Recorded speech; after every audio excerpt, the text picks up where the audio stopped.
बिस्मिल्लाहिर्रहमानिर्रहीम। हज़रत इमाम अली रज़ी अल्लाह ताला अन्हो फरमाते हैं, रसूल खुदा सल्लल्लाहु अलैहि वसल्लम हमारे घर तशरीफ़ लाए। मैं और फ़ातिमा अगट्ठे बैठे हुए थे।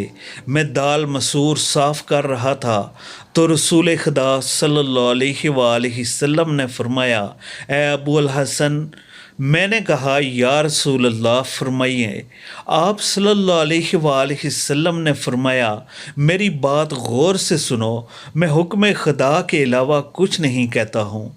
आप सल्लल्लाहु अलैहि वसल्लम ने फरमाया, जो मर्द अपनी बीवी के घरेलू कामों में मदद करता है तो अल्लाह उस मर्द के जिस्म के हर बाल के बदले 1 साल की इबादत का सवाब देता है कि जिसमें दिन के रोज़े और रात की नमाज में मशगूल हो।